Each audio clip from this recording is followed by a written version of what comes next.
So as I said, I had the experience of living as a trans woman in Iran, and when I was there, I knew things were bad, but the situation was kind of normalized for me. I had normalized it in order to be able to survive, in order to just cope.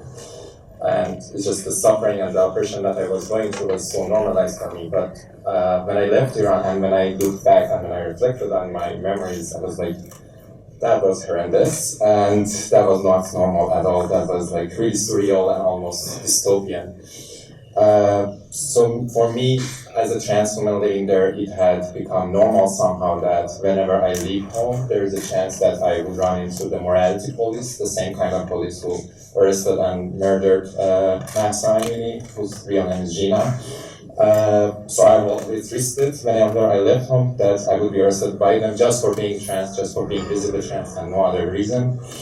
And it had become kind of normal for me that when I leave home, I might just become the victim of a hate crime, and also nobody would care, the police wouldn't care, the people wouldn't care. So it was just that whenever I left home, I didn't even know if I'm gonna make it back a few hours later. But somehow, as I said, it had become normal because it was part of the reality that I had to live through. And it had become normalized for me somehow that as a trans woman, I legally don't have the right to work, to find a job, because even if I could find an employer who was socially progressive enough to hire a trans person, the government wouldn't allow it. I had a friend who worked at a cafe. He was a trans person, totally cis-passing. But still, when the government found that this person is working there and that person is trans, they just shut down the whole place. So it wasn't just not being able to find a job because the employers might discriminate against you. It was also the government who actively went for trans people just to suppress them and not to make it possible for them to even find a job. And that was also one of the reasons that a lot of Iranian trans people, especially trans femmes and trans women, resorted to sex work. So that was really common. Most of my friends who were trans, especially the trans women, were doing sex work. And I know trans girls who have been doing sex work since they were 15, 16, because when they came out as trans or when their parents found out that they were trans, they had thrown them out of their home, and they couldn't also go to school anymore if also the school found out that they're trans, and they couldn't go to shelters because the ones that are for men wouldn't accept them because they would tell them that, oh, you're too feminine, here it wouldn't be safe for you, and it would also cause problems in an all-male facility. And they also obviously couldn't go to the women's because they weren't considered as a woman. And that was a big problem that a lot of Iranian trans teenagers had. They had to sleep on the streets, and finally they would have been recruited by a pimp, and they had to live at their places, and they were also really abused by them, and they couldn't also go anywhere else because they couldn't get an education, they couldn't find a place to work. So it was just a dead end for a lot of trans people, who, especially the ones who came out pretty early. Another surreal thing that had become normalized for me was that I could not go to women's spaces. And I know that it's not ideal around the world. It's like for trans men, it's not safe anywhere in the world to go to women's spaces, but in Iran it's a little bit different because, well, everywhere is separated by gender, everything is separated by gender, and if you're a trans person, then you're just fucked. You cannot basically go anywhere, and it's like, even if like you go to a public women's toilet, you can be charged. Actually, it's not just that somebody, a TERF, would just shout at you. It's just that they can actually arrest you and charge you with something that they call corruption on earth, which is also a fine title for capital crimes, just for going to a women's toilet. And of course also couldn't go to men's toilets because that was just so dangerous. And it's not, as I said, just the toilets, it's just everything is separated by gender in Iran, and it's really difficult for trans people. And the thing is that you cannot also change your gender marker in Iran without going through sex reassignment surgery.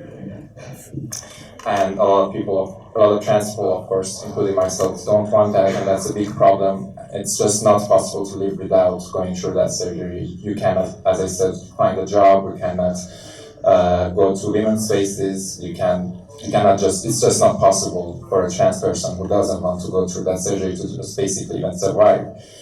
And if you don't go through that surgery, and if you're, for example, a straight trans woman or bi trans woman, and you have sex with a guy, then you can even be executed because you're considered as a man and you're having sex with another in their eyes.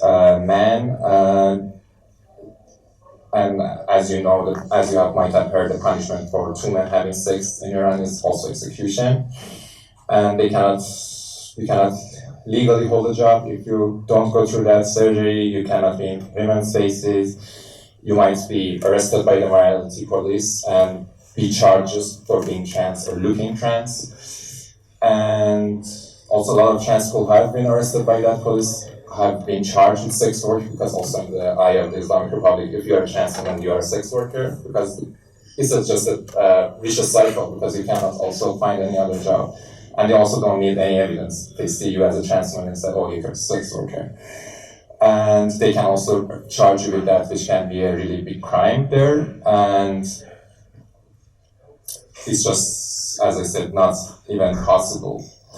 And to live there without going through that surgery. And everything is just separated by gender, even the bus, even the trains, everything is just separated. And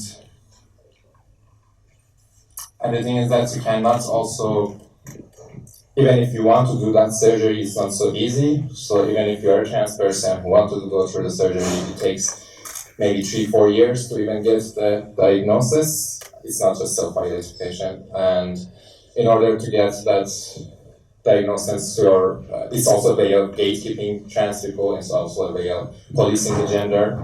And they wouldn't accept anyone who, in their eye, wouldn't be a woman, or wouldn't be feminine enough, wouldn't be a submissive woman, or wouldn't be hyper-feminine. So you have to also be a woman according to their criteria. And I know a lot of trans people who couldn't get that diagnosis, even if they wanted to do surgery, and just because they were just refused for very ridiculous reasons. So it's not even easy for trans people who want to do the surgery, and then there's also a lot of social limitations. Even after the surgery, you cannot adopt a kid, you cannot become a teacher. There are so many limitations that exist even for trans people who have done the surgery. And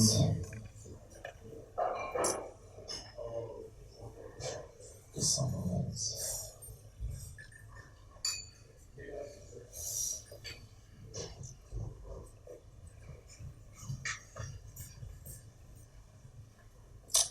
And also the surgery is super expensive, so it's not usually covered if you want to do it by a doctor who wouldn't hurt you, who wouldn't ruin your body. And that is also a problem that a lot of trans people have in Iran, that even if they want to do the surgery, they wouldn't be able to, but also, as I said, not a lot of trans people would want to do that. But as I said, when I came here, little by little, I realized how all of these things that was normalized for me, that was part of my reality, and I had to accept it as part of my reality because I wanted to live, I wanted to cope.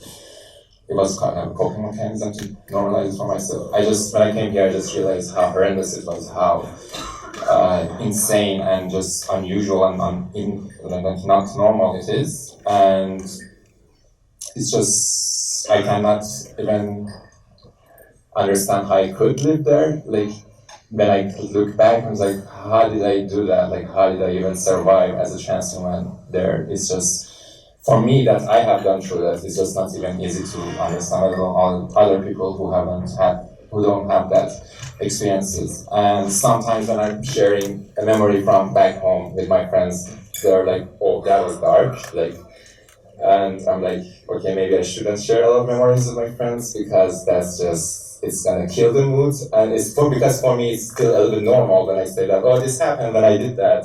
But they're like, oh my God, how could you? Or like, how is that even possible? So it's also interesting for me that sometimes I need to just control it, censor myself when it comes to talk about what trans people go through or what I went through personally there, just not to kill the mood. And right now I cannot, and when I also came to Sweden, I felt this tremendous amount of survival skills. I felt like I could get out, but there are a lot of people left behind, a lot of trans people who are living there, and I was considered, compared to other trans people in Iran, I was considered privileged. I had the privilege to be able to get out of that place. And I just cannot stop thinking of all the trans people who had even less privileges than me, and it was like, were much more miserable than my life was. And when I came here, I promised myself that I would do something. I mean, I'm not an important person, but I can do what I can. So I tried to be more active online and produce some content about trans rights. I'm trying to educate people online. But that also changed when the protest started a few weeks ago, and suddenly I became really optimistic that there is this beam of light. I could see this beam of light that things could change, and the next generation of trans people can possibly have a better future if this goes well. And it was really interesting for me to see that the chants that people are shouting is "Women, Life, Freedom," which is, I think, the most beautiful slogan I've ever heard. And it's like a movement that is led by women, started by women, and this can be a feminist revolution that can bring about a lot of positive changes. But also I have some big concerns right now. I'm really worried about how it might end, because we are living, I mean, I'm not living right now, but it's like Iran is in the Middle East, and Middle East changes don't happen there very smoothly.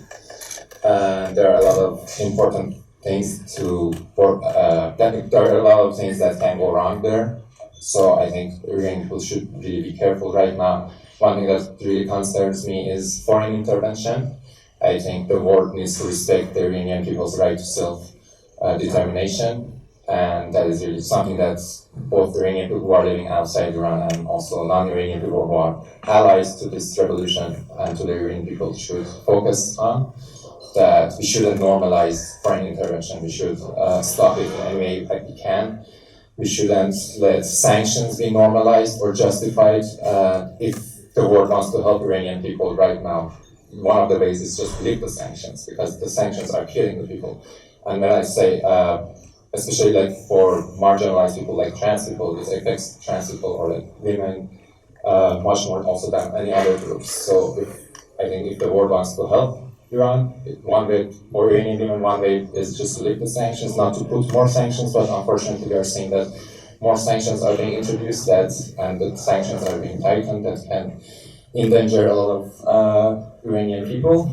And we've had a lot of issues. We've had shortage of medicine, we've had shortage of food, a lot of people are living paycheck to paycheck. It's just the situation is really bad, and that, I think, they put more sanctions in the name of helping the protest, but I think that's just, it has the opposite effect.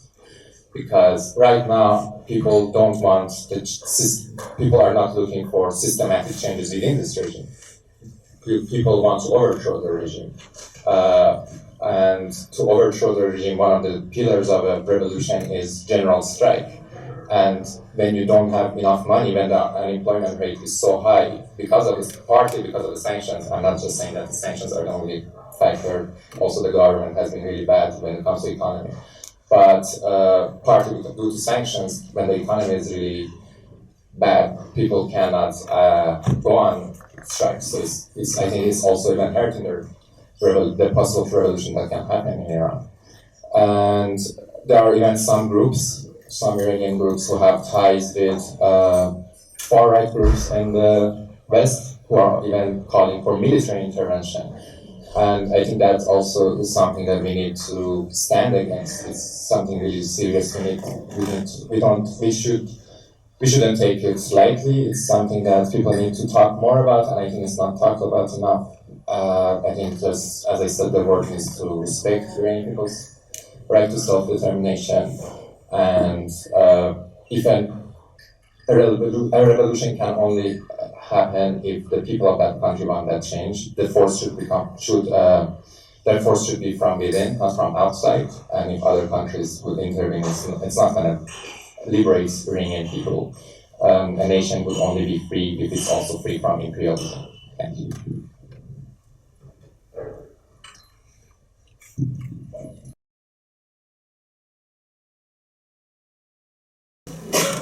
I totally disagree with you guys, and I think it's also ironic because we are sitting in Smålands nation, it's a socialist nation, and we have people here defending sanctions, which is an imperialistic tool.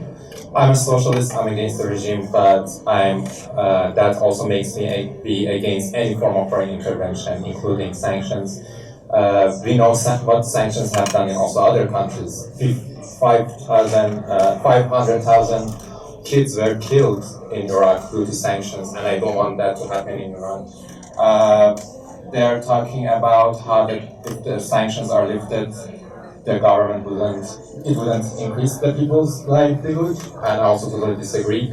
I think the government has their own priorities. I mean, it doesn't make so much of a difference how they crack down on protests, if they are under sanctions or not, because they will get their money for that. Any political system's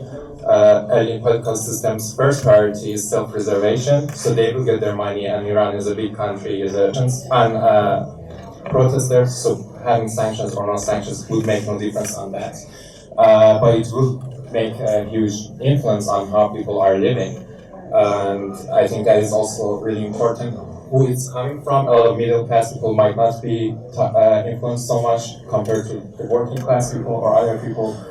And I've lived my whole life in Iran, and I remember before the nuclear deal, after the nuclear deal, and when Trump tore up the nuclear deal agreement, and I could sense it in my daily life how everything changed overnight. So it's just, I think it's a pretty big fallacy to say that sanctions don't influence people's lives. Of course it does. We have had shortage of medicine, we have had shortage of food. A lot of people are much poorer because of sanctions. And I think also when people talk about targeted sanctions, that's also just a way of justifying more sanctions and normalizing it. We've had a lot of talks about it. For example, this guy, Hamed Esmailion, one of the opposition faces, talked about it a few weeks ago. He said that, yeah, we don't want more sanctions, we just want targeted sanctions. But that turned out to be just a complete lie, because a few days later he just celebrated when new sanctions were introduced on Iran's energy and Iran's trade, which will hurt Iranian people much more than the regime. And as I said, it also has a negative impact on the protest, because I was basically explaining people cannot go on strikes right now because they cannot afford going on strikes. But if they had more money, they could have maybe even gone strikes, and it would have helped the protest. And I remember when the sanctions were lifted, I mean, there's also a pretty big lie that some people are saying that Iranian people want more sanctions, but I remember the last time that sanctions were lifted, after the nuclear deal, people came to the streets and celebrated. So I think that's the only data that we have. We don't have any data per se, but that's like the closest thing that we have to see how people feel about sanctions. And when it comes to Iran's military spending, I also don't think it has any impact so much. Iran's military development happened after the sanctions were introduced, after the nuclear deal was negated. Like, for example, you talked about drones in Ukraine, which I condemn the war and Iran's involvement in Ukraine. I think it should be stopped. But that happened after the sanctions were introduced. Those drones were made after the sanctions were introduced. So I don't think it's also gonna impact Iran's military development and its influence in the region. I think it's just, yeah, we have to resist any form of foreign intervention, including sanctions, which hurts Iranian people much more than the government, and it also hurts the revolution. It has a negative impact, actually, on the revolution. Thank you, Mira. We unfortunately have to conclude right now, and we don't have any time.